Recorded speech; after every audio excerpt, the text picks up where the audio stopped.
Merci les amis de la presse. Merci de nous donner la parole ce matin après notre entretien avec le camarade Premier ministre dans le cadre de l'évaluation du contrat d'objectif assigné au ministère de la Défense et des anciens combattants pour l'année 2025.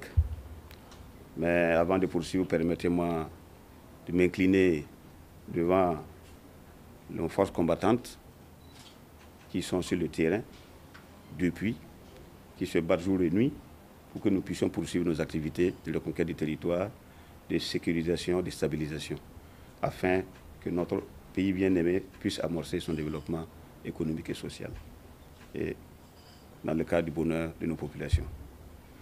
En effet, nous avons ouvert le bal, comme vous l'avez si bien dit, des évaluations. Ce qu'il faut retenir, c'est que le contrat d'objectif à la date du 30 juin 2025, pour ce qui nous concerne, est de 36,61%. Bon, certains verraient ça comme étant un chiffre faible. La réalité n'est pas si faible que ça, parce qu'il y a beaucoup d'activités qui ont débuté dans le premier trimestre et dans le deuxième trimestre, mais dont l'aboutissement ne pourrait être concrétisé qu'en fin d'année. Je vais parler notamment des formats des armées, les recrutements, ainsi de suite, pour lesquels ce n'est qu'à la finalisation de toutes ces activités qu'on pourrait les comptabiliser en termes de pourcentage. Autrement, beaucoup d'activités ont été bien conduites.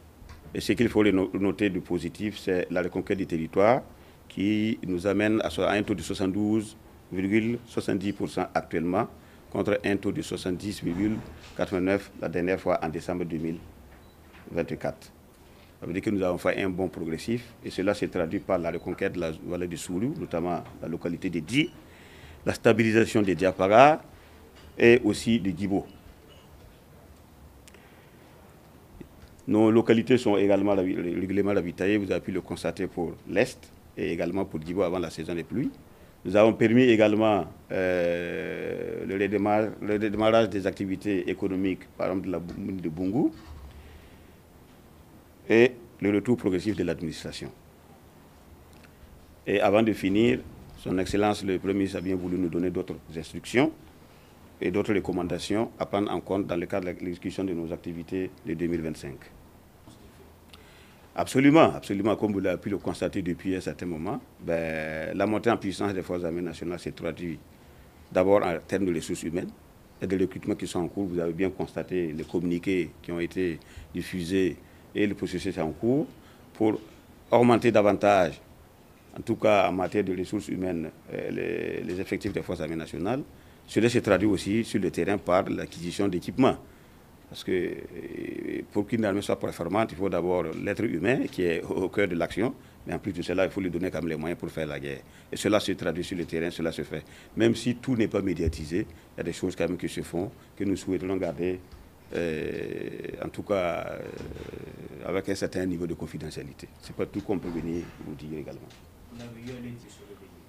Ce qui a été fait, c'est ce qui doit être fait par des militaires, notamment la sécurisation de l'entièreté de la localité à travers des travaux de fortification, des travaux de contre-mobilité pour empêcher l'ennemi d'y accéder, et tout ce qui est, en tout cas, du ressort du militaire, des forces de sécurité pour pouvoir stabiliser la zone. Je vous remercie.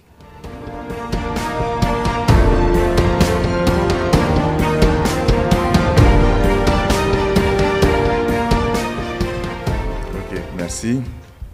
Donc nous venons de boucler l'évaluation des orientations et du contrat d'objectif que son Excellence, Monsieur le Premier ministre, chef du gouvernement, nous a assigné au titre de l'année 2025.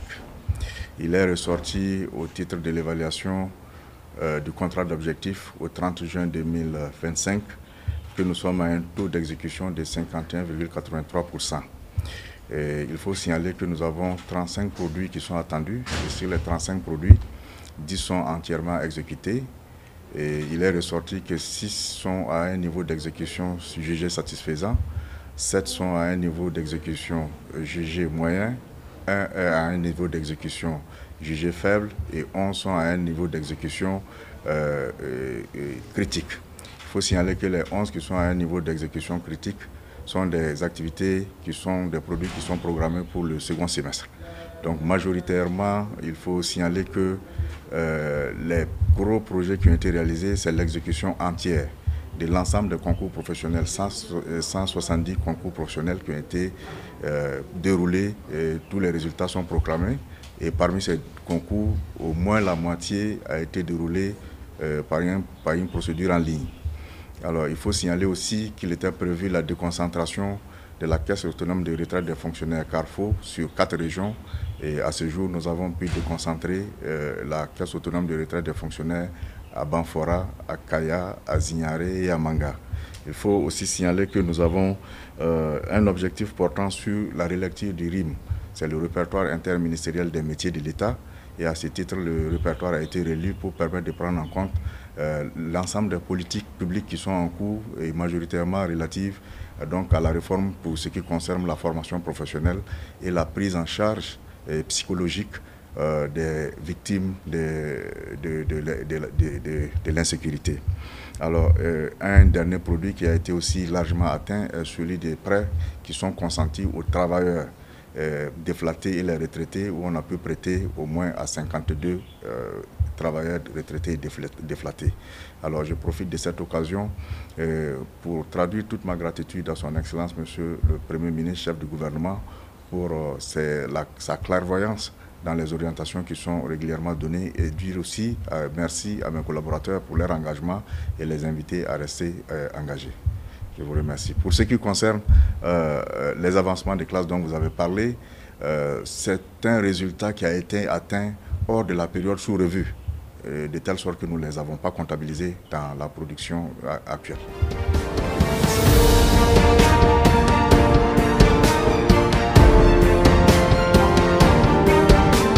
Nous avons eu l'opportunité ce matin de rendre compte à son Excellence le camarade Premier ministre de la situation de la mise en œuvre de notre contrat d'objectif 2025, notamment le trimestre numéro 1 et le trimestre numéro 2. Donc, nous avons présenté les résultats de la mise en œuvre de notre contrat d'objectif à la date du 30 juin 2025. Cela nous a permis de faire le point, bien sûr, de l'exécution des instructions qui nous ont été données et également des orientations que nous avons reçues de la part de leurs excellences, le camarade capitaine Ibrahim Traoré et le camarade Premier ministre.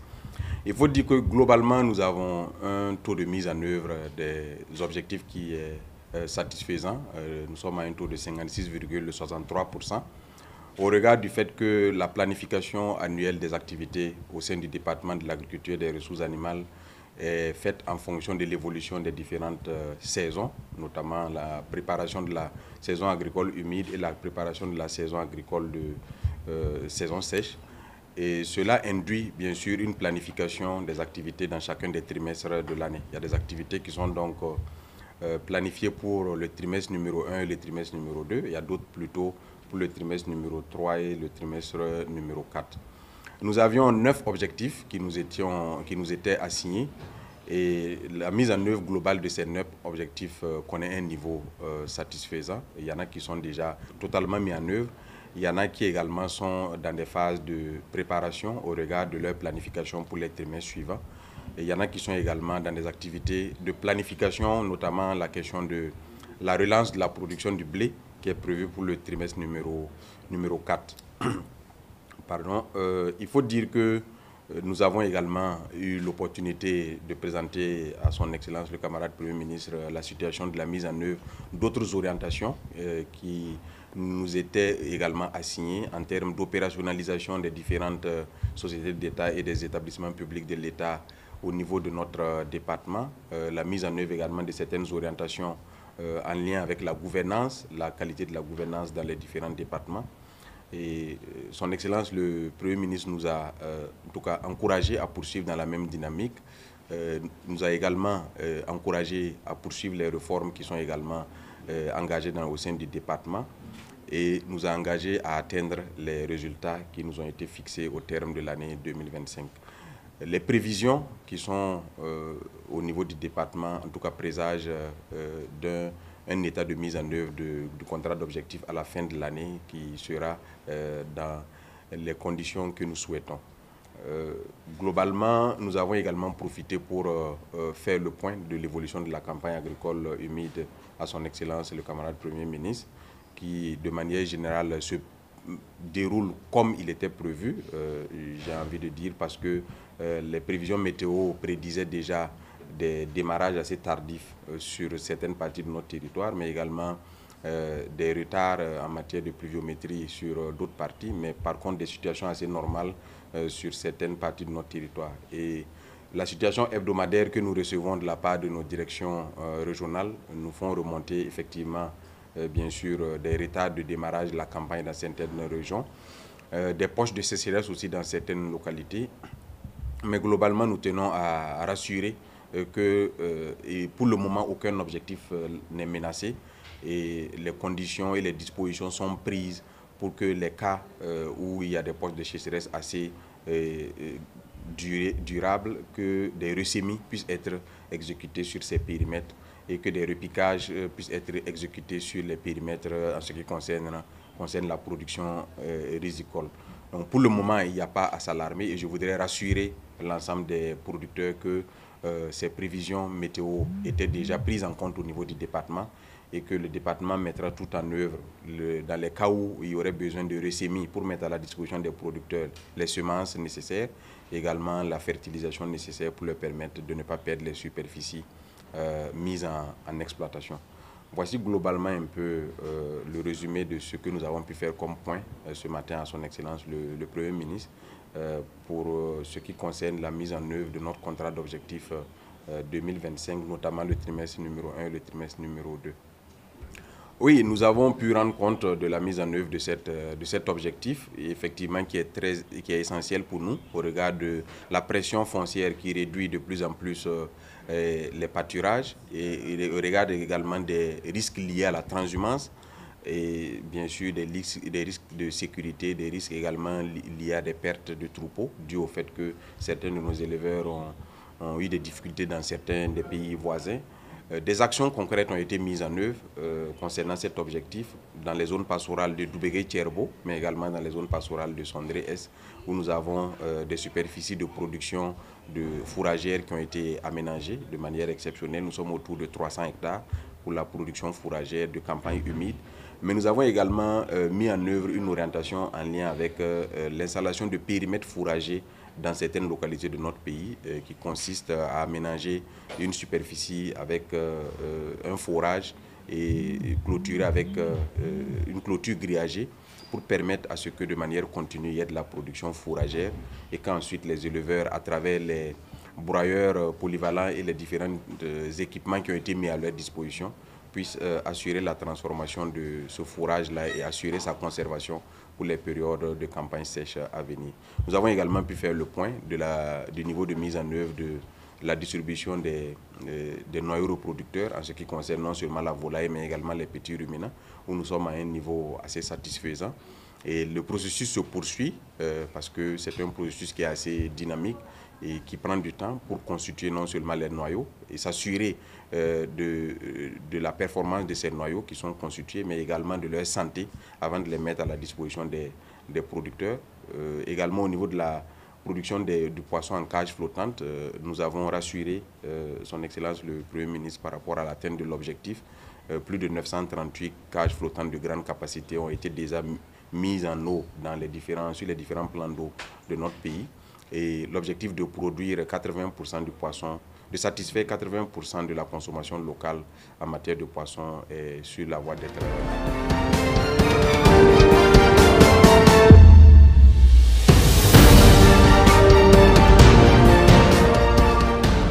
Merci beaucoup. C'est vrai, nous venons de nous prêter à cet exercice de redevabilité devant son Excellence, Monsieur le Premier ministre, et à l'évaluation physique du contrat d'objectif à la date du 30 juin, nous sommes rendus à un taux d'exécution physique de 46,74% pour une cible de 50%.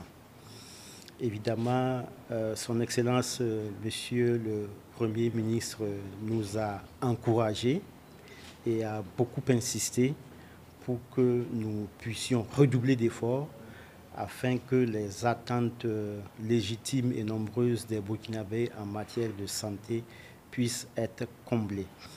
Je voudrais dire tout simplement qu'au rang des actions majeures qui ont été atteintes au cours de ce premier semestre, je voudrais citer la prise en charge d'un peu plus de 60 000 enfants malnutris jusque dans les zones à fort défi sécuritaire. Je voudrais aussi mentionner la prise en charge du paludisme par les agents de santé à base communautaire jusque dans les zones à fort défi sécuritaire. C'est un peu plus de 230 000 femmes enceintes qui ont bénéficié de traitements préventifs intermittents du paludisme.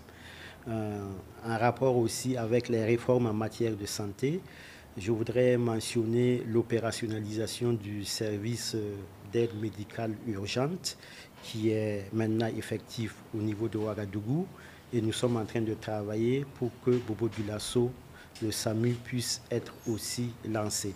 En matière de vaccination, je voudrais retenir que nous avons de très bonnes couvertures malgré le contexte sécuritaire et humanitaire. C'est autour de 48% des enfants des 0 à 11 mois qui ont bénéficié de vaccination pour le pentavalent 3. C'est autour de 97% des filles âgées de 9 ans qui ont bénéficié de vaccination contre le Human Papillomavirus, qui est ce virus qui est l'agent causal des cancers du col de l'utérus. Un taux de 46,74%, je voudrais reconnaître encore une fois le travail remarquable qui est réalisé par les collaborateurs, mais aussi et surtout par les agents de santé qui sont sur le terrain, qui nuit et jour continuent de veiller afin que les Burkinabés, où qu'ils soient, puissent bénéficier de soins et services de santé et de nutrition jusque dans les zones à fort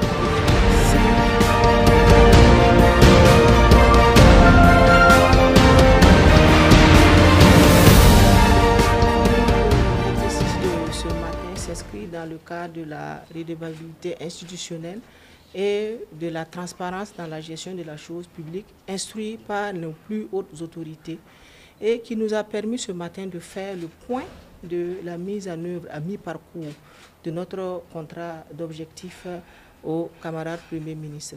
Ce contrat d'objectif comporte 45 produits et construit autour de 5 priorités majeures que sont le renforcement de la résilience des populations et communautés qui sont affectées par la crise au risque de basculement dans la radicalisation et l'extrémisme violent, et le renforcement de la cohésion sociale et de la solidarité nationale. Et nous avons aussi le développement de mécanismes de protection sociale inclusifs, l'autonomisation de la femme et de la jeune fille, et aussi l'efficacité de l'intervention humanitaire d'urgence. Donc, au 30 juin 2025, nous avons un taux d'exécution de 66,53%, et sur les 45 produits qui sont attendus, 89% sont livrés ou en cours de livraison. Et cela se traduit par des résultats palpables et concrets sur le terrain. Et nous pouvons citer entre autres plus de 26 000 ménages déplacés ou retournés qui ont bénéficié d'une assistance en articles ménagers de premier secours. Nous avons aussi plus de 7 000 enfants vulnérables. Nous avons des orphelins et des enfants handicapés qui ont bénéficié de scolarisation ou de formation professionnelle. Et nous avons plus de 260 000 personnes qui ont bénéficié d'une prise en charge psychosociale. Ce sont des personnes indigentes. Et nous avons plus de 2000 femmes et de jeunes filles qui ont bénéficié de formation à la gestion des micro-projets, et plus de 4000 personnes qui ont bénéficié d'assistance à la création d'activités génératrices de revenus, dont en majeure partie des personnes déplacées internes. Nous avons aussi mobilisé près de 200 hectares de terre dans la région du centre, du plateau central et du centre-ouest pour pouvoir permettre aux personnes déplacées internes de produire pour se nourrir et aussi participer à l'offensive agro-pastorale et halieutique. Et ces terres, nous les avons mobilisées grâce vraiment aux bonnes volontés, à des propriétaires terriens qui ont répondu à l'appel de la solidarité et qui ont bien voulu mettre à notre disposition, à titre gracieux, ces terres-là sous forme de prêts pour que ces PDI-là puissent travailler. Donc, quand nous regardons l'ensemble de nos activités, nous nous rendons compte qu'elles s'inscrivent actuellement dans la nouvelle dynamique qui est le relèvement des populations déplacées internes afin de leur permettre d'être autonomes, de se prendre en charge et de les sortir de l'assistanat prolongé. Et il faut dire que ça n'a pas été sans difficulté. Nous avons les difficultés qui sont de l'ordre de la difficulté d'accès à certaines localités. Nous avons l'insuffisance des ressources financières et le manque de moyens roulants pour nous permettre d'atteindre certaines localités, de faire les livraisons à temps. Mais pour ce dernier point, il est important de souligner que sous le leadership du camarade président, le capitaine Ibrahim Traoré, des instructions fermes ont été données et des mesures correctives sont en train d'être mises en œuvre pour pouvoir nous permettre en tout cas de réduire les écarts en la matière.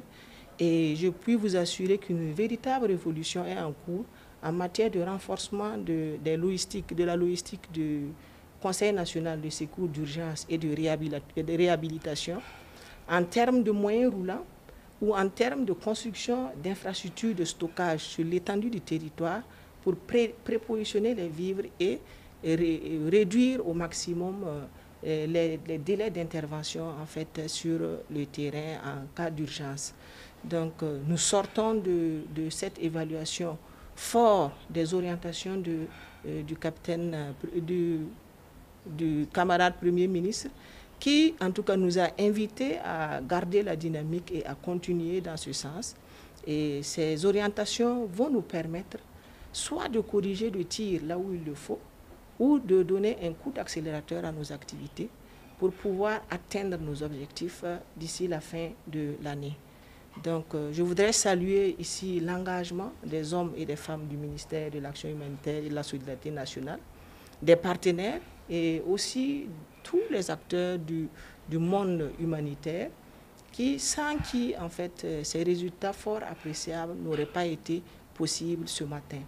Donc, je voudrais enfin dire merci à la presse pour son soutien et aussi pour sa contribution essentielle à la visibilité de nos activités et aussi à la mobilisation autour de notre solidarité nationale, qui est un levier assez important pour notre cohésion sociale, notre vivre ensemble et la construction d'une paix durable au Burkina Faso. Il y a eu des chiffres et ce sont ces chiffres que j'ai présentés lorsque j'ai présenté les points des actions qui ont été menées, et notamment le nombre de personnes déplacées internes qui ont été soutenues, les ménages qui ont été soutenus dans l'urgence, et aussi le nombre de personnes indigènes qui ont bénéficié d'une prise en charge psychosociale, de formation, et aussi le nombre de retours qui a connu une évolution positive, car en fin d'année 2024, nous étions à 1 10 000 et actuellement nous sommes à plus de 1 60 000 personnes retournées, ce qui traduit en tout cas les efforts sur le terrain pour la reconquête et le retour effectif des populations. Nous avons reçu les orientations d'accentuer la vigilance, surtout dans les zones à fort défi.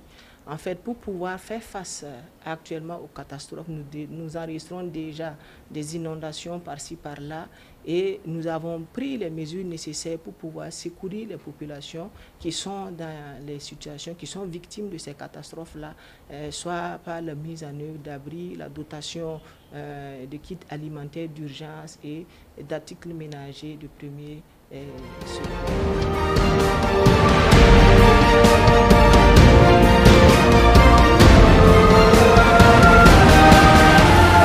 Merci à vous. C'est avec le contexte du premier semestre 2025 a été marqué non seulement par des actes de terrorisme et des actes de criminalité, mais aussi des actions de menées subversives de nature à déstabiliser l'État, mais également à viser des détériorations du climat social. Donc, au titre des actions prioritaires inscrites dans notre contrat d'objectif de 2025, nous avons pu mener un certain nombre d'activités dont le taux moyen s'élève à 58,18%. Au titre du terrorisme, en plus des actions de reconquête, de stabilisation et de consolidation, nous avons mené une lutte contre le financement du terrorisme, notamment le trafic de drogue, le trafic de vivres à destination des zones difficiles, le trafic de carburant et le trafic de motos. Donc vous avez pu suivre les éléments à travers les médias. Et cela également, c'est pour pouvoir impacter la lutte sur le terrain. En matière de criminalité urbaine, alors nous avons poursuivi l'opérationnalisation du décret portant répartition des zones de compétences entre la police nationale et la gendarmerie nationale. Et actuellement, nous sommes à une quarantaine de localités dédoublonnées. C'est-à-dire que des localités désormais qui sont exclusivement à compétence soit police, soit gendarmerie. Et cela nous permet de mieux évaluer les structures et de mettre chaque structure devant ses responsabilités. Alors, toujours en matière de criminalité urbaine, vous avez aussi remarqué que nous avons renforcé la sécurité dans certains centres urbains, notamment quand vous prenez la ville de Ouagadougou. Nous avons pu lancer le concept S247, qui est en fait un arrimage entre les unités sur le terrain et la vidéo de protection, et ce pour pouvoir renforcer davantage la sécurité au niveau des centres urbains. Alors, pour ce qui concerne également les menaces informationnelles, nous avons pu lancer également la plateforme Alerte BCLCC, qui est une plateforme qui facilite l'accès des services de la BCLCC, mais également permet aux citoyens de dénoncer toutes sortes de comportements, les comportements de nature de menaces informationnelles. Donc, à ce niveau, nous avons des bons résultats. Et les dénonciations se poursuivent et la BCLCC ne fait que monter en capacité en matière de traitement de ces menaces-là. Alors, il y a également le renforcement en matière de veille sur les réseaux sociaux que nous avons renforcé, notamment TikTok et puis Facebook, parce que vous avez tous suivi que récemment, ces plateformes ont été utilisées à d'autres fins pour pouvoir apporter des préjudices en matière de cohésion sociale. Donc, à ce niveau aussi, nous avons renforcé. Et tout comportement malsain sur ces plateformes font systématiquement l'objet d'interpellations. Alors, en matière de sécurité routière, nous avons aussi poursuivi la sensibilisation en matière de port de casque. Et au niveau du ministère de la Sécurité, vous avez aussi constaté que chaque fin du mois, nous publions les statistiques des accidents. Et nous sommes en train d'aller à une évaluation de taux de prévalence par zone pour pouvoir mieux évaluer le phénomène d'accident dans notre pays. Et également, à ce niveau, nous avons aussi renforcé la lutte en matière de hors-gabarit. Vous avez suivi aussi sur le terrain, nous sommes sortis et nous avons donné des délais pour qu'il n'y ait plus de hors-gabarit sur les réseaux routiers de notre pays. Donc à ce niveau, en tout cas, toutes les mesures sont prises pour que ce phénomène cesse et ce pour pouvoir impacter également le phénomène d'accident dans notre pays. Nous avons aussi pu mettre en place la brigade Labal, qui est une brigade qui est chargée d'instaurer l'ordre et la discipline, et cela aussi fait partie, l'incivisme routier fait partie de l'une de leurs missions. Donc à ce niveau, vous voyez leurs actions, ils sont en phase de montée en capacité. Et nous travaillons à ce que cette brigade également soit implantée dans toutes les localités du Burkina, et ce pour pouvoir instaurer l'ordre et la discipline sur l'ensemble du territoire national. En matière de documents d'identité, alors actuellement nous sommes à la phase de production massive des passeports AES, c'est une réalité. Donc à ce niveau, tous les passeports actuellement produits sont des passeports AES que nous sommes en train de produire, et nous sommes en train d'envisager d'aller à un projet de CNIB avec polycarbonate. Et je pense que d'ici là, nous allons également entamer cette phase, et ce pour pouvoir renforcer la sécurité des documents d'identité de tous les Burkinabés. Alors, vous savez, nous sommes dans un contexte où l'impérialisme ne cesse de nous acculer, et nous prenons toutes nos dispositions aussi pour pouvoir contrer cette menace. Alors, nous avons mené durant ce premier semestre des luttes farouches contre les menées subversives. Vous avez dû entendre parler des actions d'interpellation également. Et il faut dire qu'à tout moment, il y a des interpellations pour pouvoir s'assurer que personne ne va mettre fin à cette marche de notre pays, à cette marche de libération totale de notre souveraineté.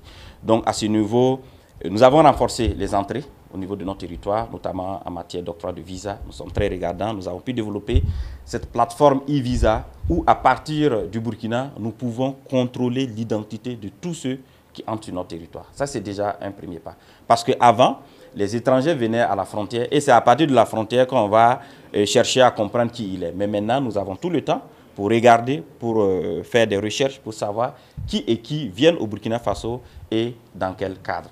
Également, vous avez aussi suivi certaines actions sur les réseaux sociaux et rapidement, parfois vous voyez les actions sur les réseaux sociaux et après vous voyez qu'il n'y a plus de suite parce que bien sûr l'État a agi pour pouvoir mettre fin à toute velléité de déstabilisation et à toute velléité de détérioration de la cohésion sociale et de l'unité nationale dans notre pays.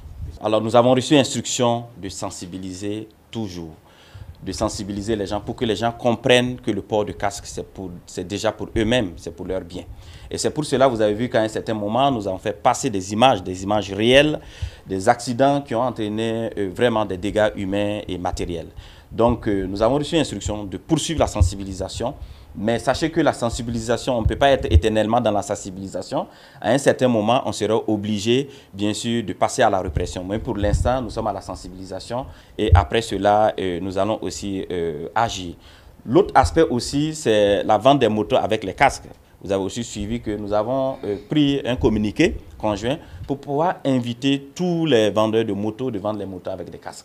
Parce que quand vous vendez les motos sans casque et vous contraignez l'usager à aller acheter des casques, ça ne fait que, bien sûr, impacter sa poche. Et là, également, ça fait mal. Donc, à ce niveau, nous allons renforcer aussi cette sensibilisation auprès des vendeurs de motos pour que toutes les motos désormais vendues soient vendues avec des casques. Voilà, de façon résumée, les activités que nous avons pu mener dans ce premier semestre.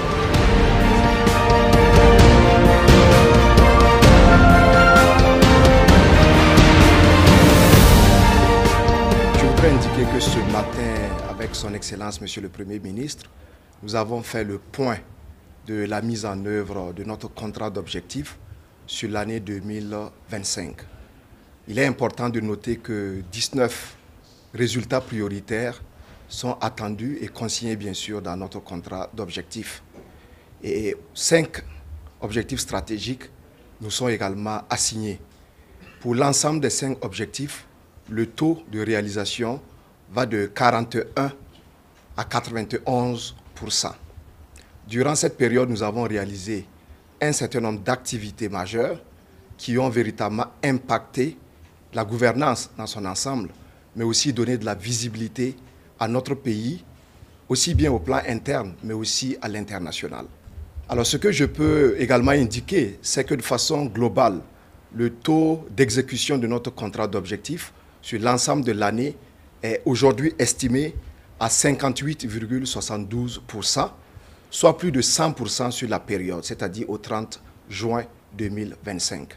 Alors nous sommes satisfaits de ce taux de réalisation, comme je l'ai indiqué, qui fait plus de 100% sur la période et 58,72% pour toute l'année. Et je voudrais saisir l'occasion pour féliciter l'ensemble de mes collaborateurs qui ont été véritablement les chevilles ouvrières, qui ont travaillé sur le plan donc opérationnel, sur le terrain, à nous permettre donc d'obtenir ces résultats.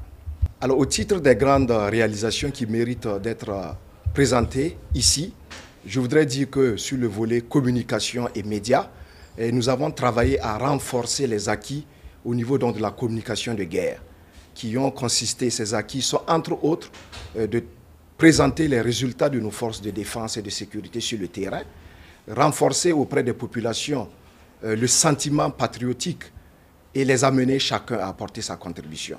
Mais notre action s'est également axée autour donc d'une stratégie de nation branding pour permettre donc au Burkina Faso d'avoir de la visibilité au plan international. Et je pense que sur ce volet, nous pouvons nous satisfaire des résultats obtenus parce que chacun de vous a certainement fait l'expérience quand il va hors du Burkina Faso, l'expérience donc de l'engouement, sinon de l'admiration dont nous bénéficions, ce du fait et du leadership de son Excellence le capitaine Ibrahim Traoré, président du Faso, chef de l'État.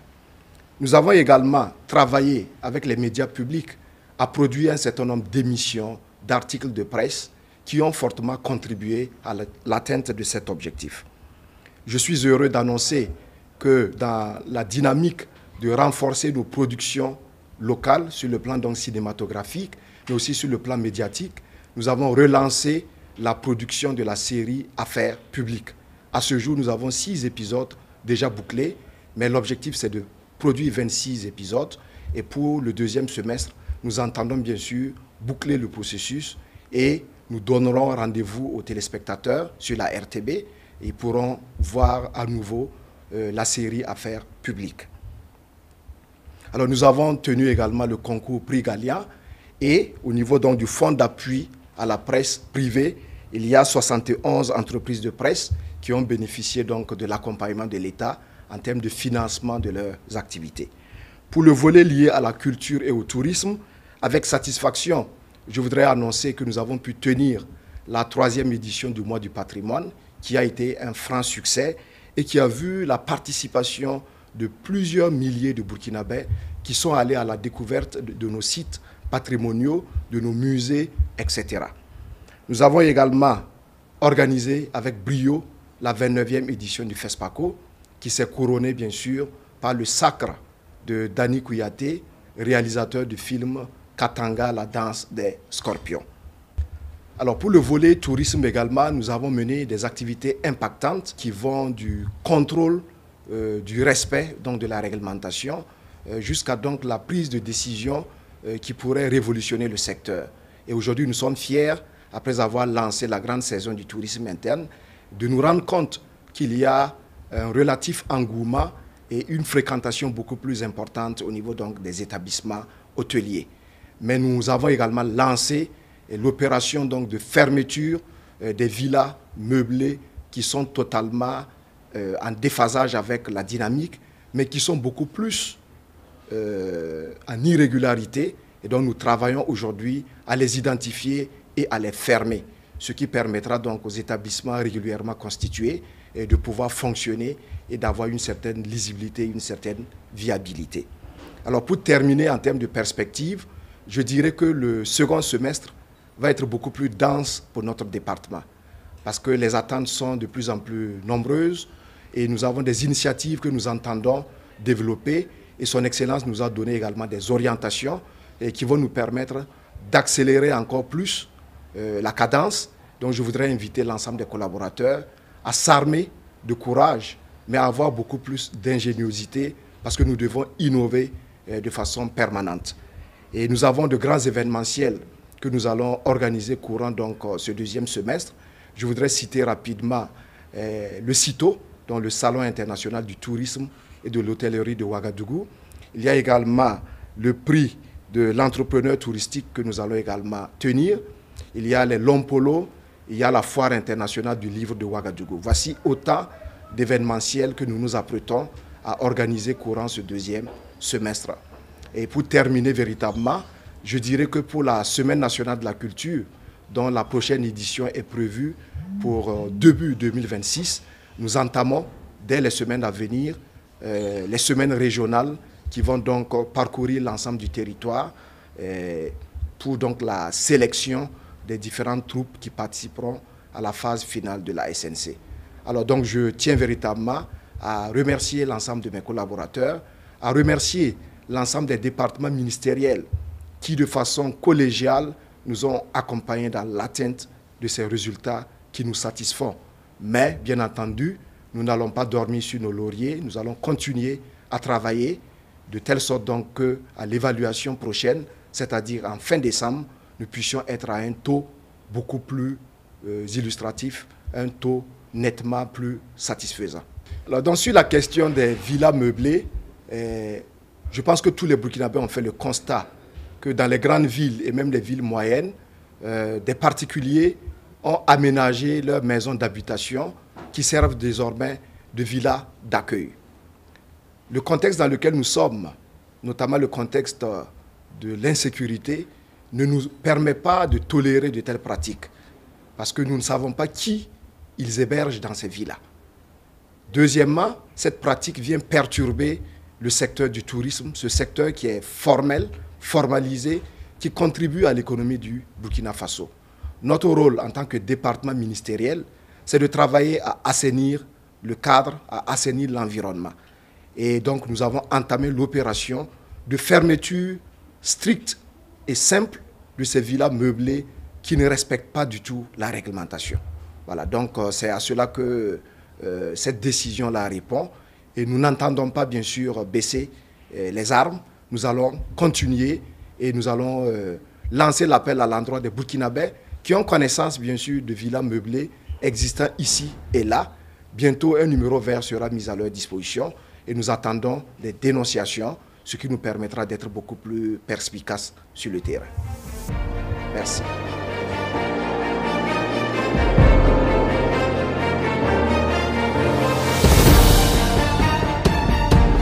Permettez-moi d'abord, avant de répondre à votre question, de rendre un vibrant hommage à nos forces de défense et de sécurité engagées sur le front de bataille pour sécuriser l'ensemble de notre territoire. Et comme vous le savez, dans le PHD, le ministère de la Justice et des Droits humains contribue à la lutte contre le terrorisme et à la restauration de l'intégrité de notre territoire. Et de rendre également un vibrant hommage à l'ensemble des travailleurs du département en charge de la justice, des droits humains et des relations avec les institutions, dont les efforts quotidiens et le dévouement ont permis d'avoir les résultats que nous avons présentés ce matin aux camarades Premier ministre. Ceci étant, comme vous le savez, en chaque début d'année, chaque ministre, chaque département ministériel se voit assigner un contrat d'objectifs. Et en ce qui concerne le ministère de la Justice, le contrat comportait 6 objectifs déclinés en 12 actions, dont les 12 actions déclinées en 36 estrans, ça veut dire 36 produits, chaque estran pouvant se décliner en plusieurs activités. Alors sur les 36 estrans, vous avez 11 qui ont atteint la cible, c'est-à-dire à 100%. Vous avez 12 qui ont une réalisation entre 50 et 95%, et vous avez à peu près 12 dont la réalisation est légèrement en dessous des 50%, ce qui donne un taux de réalisation globale de 63,57% au 30 juin. Alors, ça, ce sont des chiffres, ce sont des pourcentages. En termes d'acquis concrètement et d'impact au niveau du ministère de la Justice, ça consiste à quoi? Il faut noter que sur les 6 objectifs assignés, ça correspond aux 6 programmes de notre ministère. Si vous prenez en termes d'amélioration d'accès à la justice, à titre illustratif, vous avez à peu près au 30 juin près de 170 dossiers de crimes de sang et de crimes économiques, y compris les détournements de deniers publics, la corruption et tout, qui ont été déjà jugés. Vous avez environ 8195 dossiers, vous l'avez suivi, qui sont sortis des tiroirs dans le cadre de l'opération Casier Vide sur une prévision annuelle de 4000 prévus. Donc déjà au 30 juin, l'objectif était atteint à plus de 200%. Mais cela ne doit pas nous faire dormir sur nos oreillers. C'est moins le chemin parcouru que la volonté et la détermination d'aller à bon port, à savoir la satisfaction des Burkinabés en termes d'accès à la justice. Si vous prenez par exemple en matière pénitentiaire, c'est la mise en œuvre du travail d'intérêt général pour amener les détenus à contribuer au développement de notre pays tout en se resocialisant. Si vous prenez la promotion de la citoyenneté et du civisme, déjà pour la première séquence des Journées nationales d'engagement patriotique et de participation citoyenne, c'est plus d'1 million de personnes qui ont été sensibilisées aux valeurs de citoyenneté et du civisme. En matière de promotion et de protection des droits humains, tous les rapports dus au traité, tous les engagements du Burkina Faso au plan national, au plan africain, au plan international ont été remplis. Les rapports ont été déposés. Toutes les réponses aux questions qui nous sont posées à l'international au regard de notre contexte ont reçu une réponse appropriée et décrivant très bien la situation complexe dans laquelle se trouve notre pays, à savoir la lutte contre le terrorisme à travers des individus qui n'ont pas d'uniforme, qui ne s'identifient pas et qui jouent à la perfidie. Donc ceux qu'on qualifie de civils à l'international ailleurs sont chez nous au Burkina Faso ici des combattants. Donc nous prenons le soin d'expliquer à l'international, à ces organismes, la complexité aujourd'hui de la promotion et de la protection des droits humains et nous demandons toujours leur accompagnement. Et si vous prenez en matière de relations chargées avec les institutions, au 30 juin, c'est plus d'une dizaine de lois qui ont été suivies par notre département ministériel et qui ont été adoptées en termes d'acquis, si je peux me résumer. Mais comme je le disais, c'est moins le chemin parcouru qui nous préoccupe. Ce qui nous préoccupe, c'est comment arriver véritablement à répondre aux attentes des Burkinabés en matière de justice, en matière de promotion, de protection et des droits humains. Et notre détermination, notre volonté reste intacte. Alors, en termes de perspective, il s'agit de continuer sur toutes les réformes. Parce que, comme vous le savez, ce qui est reproché à notre système judiciaire, que ce soit les règles de fond, que ce soit les règles de procédure, c'est le fait qu'elles ne soient pas trop adaptées à notre système. Ce sont des règles de droit importées, c'est un système importé, et nous devrons faire carrément une refonte pour adapter ces systèmes aux réalités socio-culturelles de nos pays, aux réalités endogènes de notre pays. Donc le premier défi, c'est de continuer les réformes. Le deuxième défi, c'est de mettre véritablement en œuvre les réformes qui ont déjà abouti, tel par exemple le travail d'intérêt général. Il faut trouver des structures d'accueil, il faut faire en sorte que véritablement, après l'adoption de la loi, cette loi puisse être mise en œuvre et avoir un impact réel dans le quotidien et le vécu des Burkinabés. Et vous devrez le constater, c'est déjà mis en œuvre. Et nous avons pratiquement un plan d'action stratégique pour la mise en œuvre de l'ensemble des réformes qui ont été entreprises et abouties au niveau du ministère de la Justice pour que cela soit une réalité. J'ai l'habitude d'ironiser en disant que la justice, c'est comme la santé. Quand vous êtes malade et que vous partez à l'hôpital, c'est vrai, vous pouvez mourir parce que Dieu a décidé que c'est votre jour qui est arrivé. Mais ce qui vous donne satisfaction, c'est que vous soyez pris en charge efficacement et rapidement. C'est exactement pareil en justice. Quand vous allez en justice avec votre problème, ce qui vous intéresse, c'est moins d'avoir tort ou raison que le traitement efficace, rapide de votre dossier. Et nous pensons que l'opération Kajivite, que vous avez tous suivi, a permis en tout cas de restaurer la confiance, de rapprocher la justice du justiciable et du citoyen lambda. C'était l'un des reproches, sinon le premier reproche fait à la justice, à savoir sa légendaire lenteur dans le traitement de ces dossiers. Et vous avez dû constater des dossiers de 10 ans, voire 15 ans, qui étaient toujours dans les arcanes judiciaires, ont connu une suite. Et nous sommes aussi également en train de faire la même opération au niveau de la Cour d'appel. Parce que la première opération Kajivite a concerné les juridictions de première instance. Bien entendu, au niveau de l'appel aussi, de la Cour d'appel, il va de soi que nous constatons qu'il y a aussi un goulot d'étranglement à ce niveau. Et ça a déjà commencé. La première opération Kajivite en appel commence le 11 août au 14 août. Et cela doit se dérouler jusqu'à novembre pour que nous puissions également évacuer tous ces dossiers, alléger les procédures pour que les magistrats qui vont se consacrer aux nouveaux dossiers qui vont venir, nous ne puissions plus reconstituer ce passif. Je pense que c'est ça le plus important.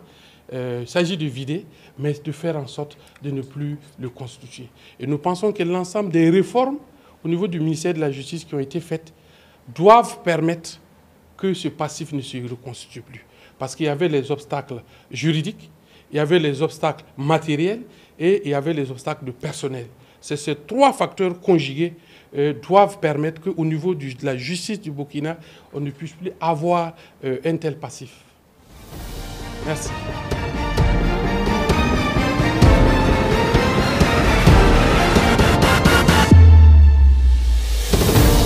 L'évaluation du contrat d'objectif du ministère de la Transition digitale, des Postes et des Communications électroniques au 30 juin 2025 se chiffre à 53% contre une cible de 50%. C'est donc un résultat satisfaisant. Et les acquis, justement, qui ont permis d'atteindre ce résultat sont, entre autres, au niveau des infrastructures, la poursuite de la couverture des zones blanches et également l'élaboration des spécifications pour le lancement des marchés de la couverture des 750 nouvelles localités qui ont été identifiées pour être couvertes cette année. C'est également 38 nouveaux bâtiments interconnectés au RESINA et c'est aussi la poursuite de la construction des 2 mini-data centers où il y a des avancées significatives et même si on déplore des retards. On a aussi, au niveau du renforcement des capacités opérationnelles de l'administration, 214 nouvelles recrues qui ont été formées et qui seront mises à disposition très bientôt au niveau des différents départements ministériels et qui pourront venir contribuer à accélérer la dynamique en cours, notamment au niveau de la dématérialisation des procédures de l'administration. Au niveau justement de cette dématérialisation, au cours du premier semestre, nous avons pu finaliser la feuille de route pour 2025 avec 75 procédures qui ont été identifiées et les acteurs sont déjà à pied d'œuvre pour la mise en œuvre de cette feuille de route. Au niveau également de la signature électronique qui était très attendue, nous pouvons dire qu'aujourd'hui la plateforme est prête et cette signature électronique a déjà été intégrée à 3 plateformes, notamment le circuit intégré des missions en interne, le circuit intégré des missions à l'extérieur et les systèmes intégrés de gestion des courriers. Nous attendons d'ici la fin de l'année la mise en place de l'infrastructure complète pour que cette signature électronique soit enfin, on va dire, finalisée et puisse être intégrée à toutes les autres plateformes. Au niveau de l'identifiant unique électronique, il y a également eu des avancées avec la finalisation de la plateforme d'enrôlement en interne. Donc, nous pensons pouvoir commencer le pilote très bientôt en attendant le recrutement du prestataire qui viendra pour le système, on va dire, final et tous les équipements d'enrôlement qu'il faut. Au niveau du cadre juridique, là également, il y a eu pas mal d'avancées avec l'adoption de plusieurs décrets, notamment celui relatif à la délivrance de l'identifiant unique et à la gestion de l'agrément technique au niveau des systèmes d'information en matière de sécurité. On a l'adoption de l'avant-projet de loi sur les activités postales et la finalisation de 4 avant-projets de loi qu'on va bientôt soumettre au côté Val et en Conseil des ministres. C'est l'avant-projet de loi sur les transactions électroniques, l'avant-projet de loi sur les noms de domaine, l'avant-projet de loi sur les communications électroniques. Donc là, on peut dire que c'est les principaux acquis que nous avons pu avoir sur ce premier semestre. Et pour les difficultés qui ont émaillé la mise en œuvre de ces chantiers, on peut retenir la défaillance de certains prestataires, donc ce qui a occasionné des retards. On a également le manque de ressources, ça c'est récurrent au niveau de toute l'administration en ce qui concerne le personnel IT. Et on a également l'inaccessibilité de certaines zones pour des activités telles que la couverture des zones blanches ou encore le rétablissement des services de communication électronique dans les zones à haut défi sécuritaire. Et enfin, on peut également noter le problème d'approvisionnement en équipements qui doivent être commandés à l'extérieur et où aussi on a des délais qui impactent la réalisation des activités. Peut-être avant de finir, j'aimerais dire que ces résultats que nous apprécions aujourd'hui ont été rendus possibles grâce à l'engagement du personnel du ministère, mais également de tous les agents des directions des systèmes d'information de l'administration et de tous les autres acteurs de l'écosystème qui sont impliqués dans la mise en œuvre de ces activités. Donc, je tiens en tout cas à les féliciter et à leur remercier pour leur engagement. Et je les invite à redoubler d'efforts, à se mobiliser davantage parce que les chantiers sont toujours en cours et les résultats sont très attendus, non seulement par l'administration, mais également par les usagers. Pour la suite de l'année, c'est poursuivre ces chantiers-là avec pour objectif de pouvoir réceptionner les 2 mini-data centers, de pouvoir également finaliser l'infrastructure pour la PKI et également engager les travaux pour la couverture des 750 nouvelles localités et débuter le pilote pour l'enrôlement au niveau de l'identifiant unique. D'accord. OK, donc peut-être je commence déjà par la dernière question, les data centers. Aujourd'hui, nous avons des data centers, mais la capacité est insuffisante pour pouvoir héberger toutes les plateformes, toutes les données de l'administration déjà en local. Donc, les 2 mini-data centers qui sont en construction, c'est pour pouvoir augmenter cette capacité d'hébergement et permettre que les données, les plateformes de l'administration publique soient hébergées en local. Ça, c'est le premier objectif et nous espérons pouvoir l'atteindre avant la fin de cette année et pouvoir rapatrier toutes les données, toutes les plateformes qui sont actuellement à l'extérieur. Il y a un autre projet qui est inscrit au niveau du projet d'accélération de la transformation digitale au Burkina Faso, le pacte digital, qui projette la construction d'un data center national tier 3. Et celui-là va nous permettre de mettre en œuvre de façon effective la politique sur la localisation des données au plus près des usagers. Donc, ce data center ne sera pas seulement pour l'administration, il sera ouvert au privé. Et justement, les entreprises privées seront obligées, en tout cas, d'héberger les données des Burkinabés ici au Burkina Faso. Donc, ça va participer, contribuer énormément à notre souveraineté numérique en ayant le contrôle sur nos données, en les hébergeant ici même au Burkina Faso. La seconde question concernant la sécurité, c'est une question très importante parce que nous ne pouvons pas prétendre réussir notre transformation digitale si nous avons une faiblesse à ce niveau-là. Donc, nous travaillons en tout cas d'arrache-pied pour que la sécurité des systèmes d'information soit à la hauteur de notre ambition de pouvoir aller vers une administration digitale. Et pour cela, vous avez pu le constater, depuis l'année dernière, nous avons pu faire adopter la loi sur la sécurité des systèmes d'information.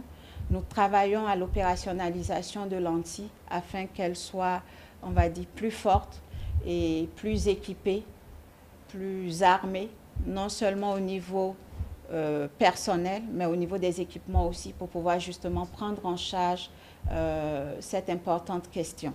Donc, nous avons pu installer au niveau de l'ANTI un centre de supervision des systèmes d'information, notamment pour les sociétés critiques. Donc, ce travail est fait et nous avons pu déjà circonscrire certaines attaques au niveau de grandes entreprises publiques.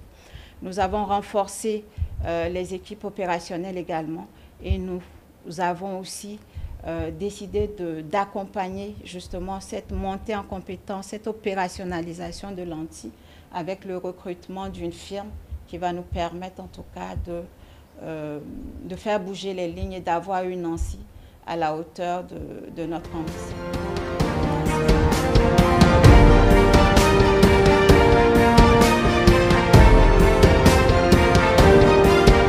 Je vous remercie. Nous venons donc de faire le point à mi-parcours de l'exécution du contrat d'objectif que le camarade Premier ministre, chef du gouvernement, a bien voulu nous assigner au titre donc de l'année 2025 en début d'année. Et il faut noter que le contrat d'objectif à nous assigné s'articule autour donc de 3 objectifs stratégiques. Un premier objectif stratégique qui est en lien avec la promotion du commerce et donc des industries de services. Un deuxième objectif stratégique qui est en lien avec le développement du secteur industriel et de l'artisanat. Et un troisième objectif stratégique qui est en lien avec la promotion de la bonne gouvernance économique et financière et le renforcement des relations commerciales et industrielles régionales et internationales. Et donc, pour atteindre ces 3 objectifs stratégiques, 12 actions prioritaires ont été définies. De ces 12 actions prioritaires, il était attendu la mise en œuvre de 60 extras ou activités. Et au 30 juin 2025, le taux global de mise en œuvre de ces 60 activités qui étaient prévues est ressorti à 60,85%, contre une cible qui est fixée à mi-année de 50%. Et les priorités sur cette première moitié de l'année 2025 ont été celles relatives à la lutte contre la fraude commerciale, à la lutte contre les pratiques anticoncurrentielles, à la lutte contre la fixation non réglementaire des prix dans le domaine du commerce, et dans le secteur industriel, à la poursuite donc de la relance d'un certain nombre d'unités industrielles dont les travaux avaient commencé il y a de cela 1 an et demi, notamment Brafasso, pour lequel les travaux de réhabilitation sont quasi finis, et le renforcement de la capacité de production de l'unité industrielle Minofa, qui se trouve donc à Banfoura, en lui inculquant et en mettant en place 2 chaînes de production qui viendront renforcer ses capacités de production. Nous avons aussi travaillé à soutenir les acteurs du secteur privé dans le cadre donc de la relance de leur unité industrielle qui était en souffrance, et nous avons autorisé l'ouverture de plus de 11 000 nouvelles entreprises, toujours dans le secteur industriel. Et dans le secteur de l'artisanat, nous avons finalisé les travaux de construction du Centre national d'appui à la transformation artisanale de coton, le Senata Kabobo, dont la cérémonie officielle d'ouverture interviendrait ces mois à venir. Dans le cadre donc, de la bonne gouvernance financière et économique dans les sociétés d'État, il y a eu la tenue de la 32e session de l'Assemblée générale des sociétés d'État. Et au cours de cette 32e session, vous en avez été témoin, des recommandations fortes et des résolutions fortes ont été prises tendant donc à la culture de la redevabilité, la culture de la bonne gestion, afin que ces sociétés qui ont atteint en 2024 des résultats jamais réalisés au Burkina Faso puissent soutenir ces résultats pour les années à venir et contribuer de façon résolue au bien-être des populations burkinabènes.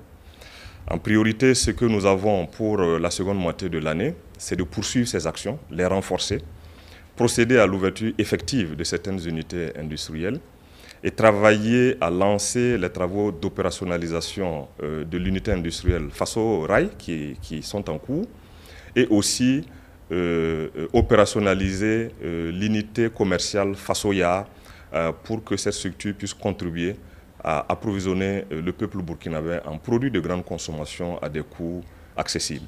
Nous allons travailler aussi à renforcer les capacités de production des acteurs du secteur de l'artisanat et à contribuer toujours dans les mesures qui seront prises à ce que les unités industrielles du secteur privé puissent s'opérationnaliser, s'ouvrir sur la base des nombreuses demandes que nous recevons chaque jour que Dieu le fait. Et tout cela pour le bonheur des citoyens burkinabés. Je vous remercie.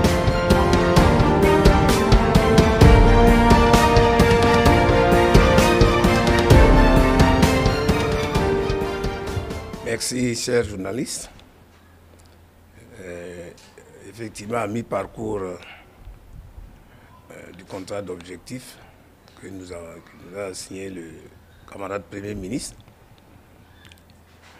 nous avons sur 77 activités programmées, 44 qui ont quand même un début d'exécution appréciable.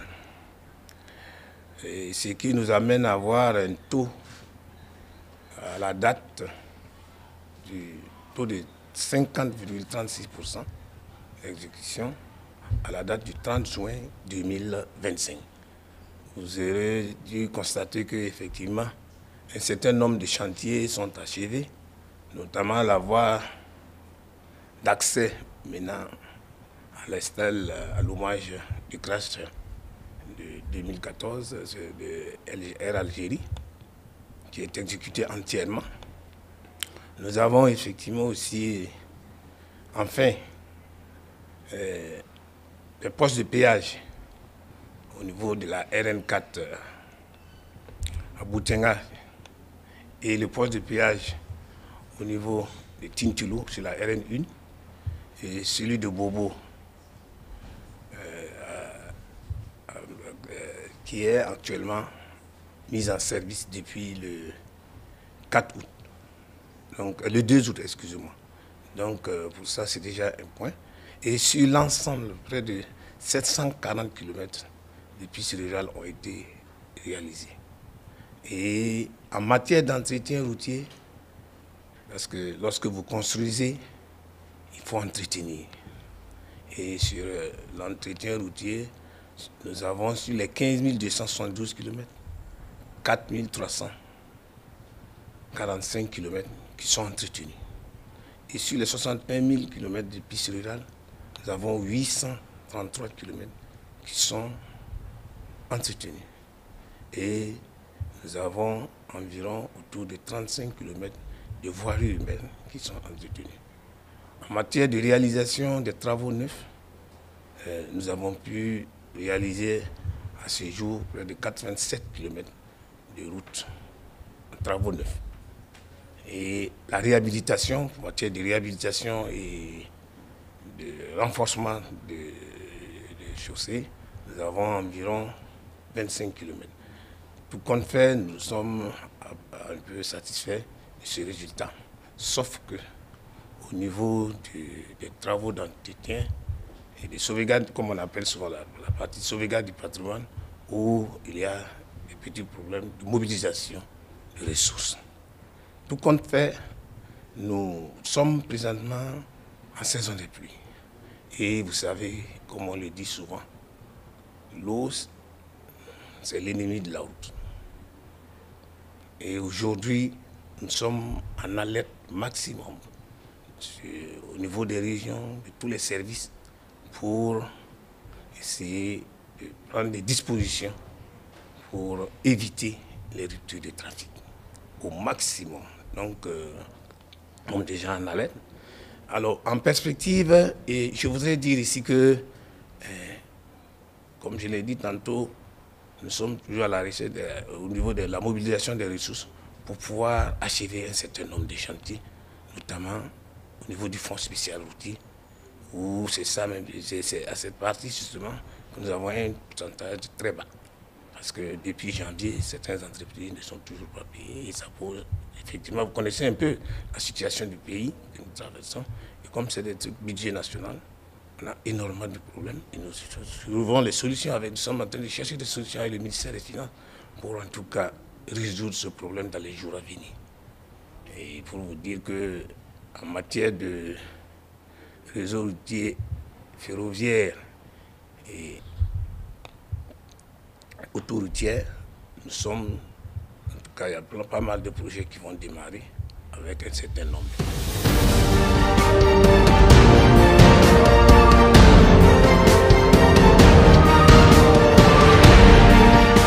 Nous sommes passés ce soir à rendre compte de la mise en œuvre des orientations que nous avons reçues de son Excellence, Monsieur le Premier ministre, en début d'année.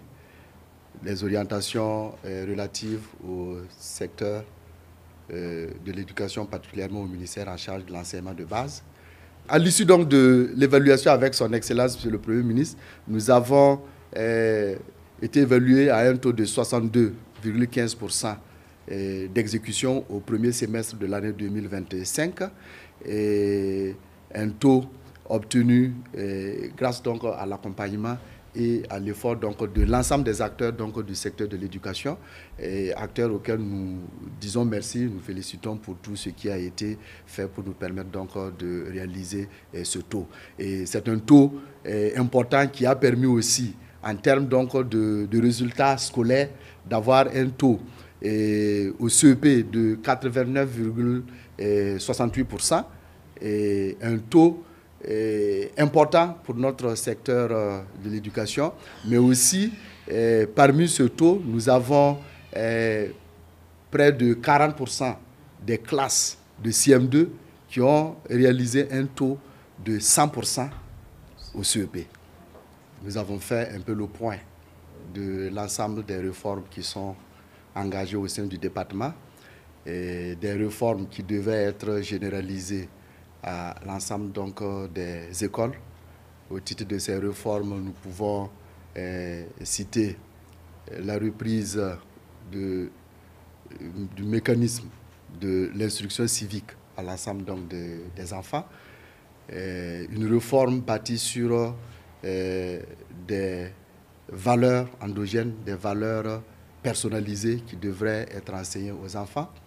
Nous avons des réformes relatives au port du faso d'Amfani, identité de notre culture. Nous avons des réformes qui étaient aussi en expérimentation, notamment l'initiation de l'anglais au CE1, l'initiation au TIC. Nous avons des réformes relatives au jardin scolaire, au champ scolaire, dont la vision c'est de promouvoir une cantine endogène, parce que l'alimentation c'est quelque chose de très important et qui joue énormément sur les résultats scolaires. Nous avons fait le point des réformes relatives à la déconcentration de l'organisation de l'examen du CEP. Alors, cette année, nous avons fait en sorte que les régions puissent reproduire les sujets. Nous avons évité le calvaire de transport donc, des cantines de Ouaga dans chacune donc, de ces régions. Et ce sont des réformes qui ont conduit à des résultats, prouvant que vous connaissez que nous avons eu aussi en fin d'année. Et avec le taux de succès au CEP de 89,68%, c'est un taux important, c'est un taux extraordinaire. Et ce sont des réformes qui sont à mettre à l'acquis de l'ensemble des acteurs du secteur de l'éducation. Ce qui me permet de profiter de votre micro pour féliciter l'ensemble des acteurs du secteur de l'éducation. Et quand nous parlons d'acteurs de l'éducation, nous avons les enseignants qui sont en classe. Ce sont des acteurs très, très résilients parce qu'aujourd'hui, il y a des zones inaccessibles, des zones extrêmement difficiles où l'examen s'est bien déroulé. Les enseignants ont tenu à évaluer les enfants dans des conditions extrêmement difficiles, mais cela s'est fait. Quand nous parlons d'acteurs, nous voyons les encadreurs, parce qu'au travers donc, de ces réformes, il y a eu des encadreurs qui ont porté ces réformes, il y a eu des encadreurs qui se sont donnés pour que la réforme soit enseignée, la réforme soit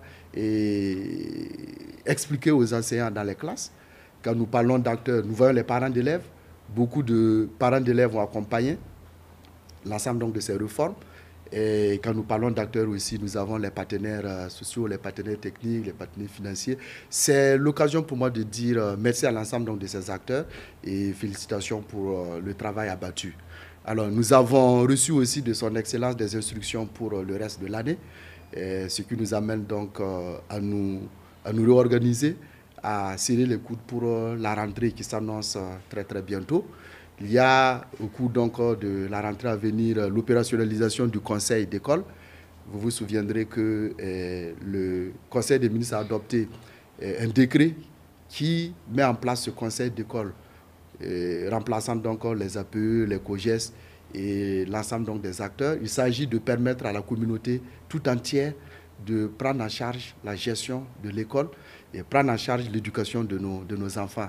Il y a le renforcement et la consolidation de l'ensemble des réformes qui sont menées cette année, mais aussi d'autres réformes qui vont s'ajouter, telles que l'initiation des savoirs endogènes à nos enfants. Il y aura à la rentrée à venir une expérimentation aussi de l'enseignement de nos langues, voilà, et de façon expérimentale dans un certain nombre d'écoles. Ce sont autant d'instructions que nous avons reçues de son Excellence qui devront pouvoir être opérationnalisées.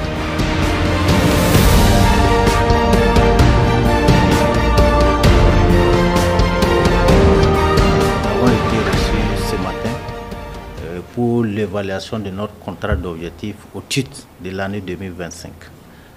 Après 6 mois passés, nous avons pu avoir un taux d'exécution totale de 49,15% de notre contrat d'objectif. Ce taux a été jugé assez satisfaisant comparativement à la cible de 50%. À travers ce taux également, dans le secteur de l'énergie, nous avons pu engager des acquis, notamment en termes de sécurisation de l'offre énergétique. Nous avons pu poursuivre avec les travaux de construction des centrales thermiques telles que édictées par leur Excellence, le chef de l'État et le Premier ministre. Nous avons aujourd'hui, en termes de construction des centrales dans un certain nombre de régions, c'est notamment à Kaya, c'est notamment à Koudougou, notamment à Ouaïbia et à Komsiliga. Nous pensons que ces centrales vont venir abonder les centrales thermiques déjà installées pour porter à un peu plus de 800 notre capacité de production installée. Nous avons également pu procéder au raccordement au réseau national interconnecté de plus de 41 000 abonnés à la date du 30 juin. Nous avons également accompagné la réinstallation des populations dans la zone reconquise avec l'accompagnement des forces de défense et de sécurité et des volontaires pour la défense de la patrie. Nous avons également poursuivi les discussions dans le cadre du développement du programme électronucléaire. Pour ce qui concerne le secteur des mines et des carrières, là-dessus également, nous avons pu engager des acquis. Nous avons pu poursuivre avec l'opérationnalisation des réformes du code minier et du contenu local adopté l'an passé, en juillet 2024. À date, nous avons pu impacter pour l'essentiel l'ensemble des réformes qui ressortent du code minier, du contenu local et également des textes d'application. Nous avons pu signer des avenants aux conventions minières déjà en cours d'exécution avec l'ensemble des sociétés minières. Nous avons également pu collecter en termes d'or issu de l'artisanat et des semi-mécanisés plus de 20 tonnes à la date du 30 juin.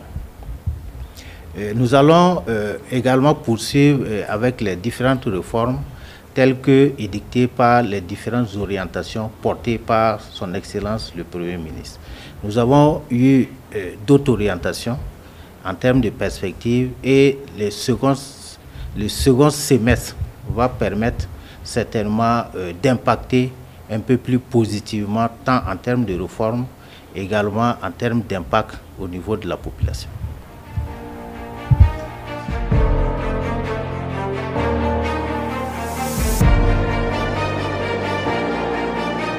Je vous remercie pour l'occasion que vous nous donnez de mettre en lumière les efforts des hommes et des femmes de notre département. Alors, il faut dire qu'au titre du contrat d'objectif 2025, son Excellence, Monsieur le Premier ministre, nous avait assigné 42 activités. Et sur les 42 activités, l'évaluation à mi-parcours fait ressortir que sur les 42, nous avons 22 activités dont le taux d'exécution est supérieur ou égal à 50%.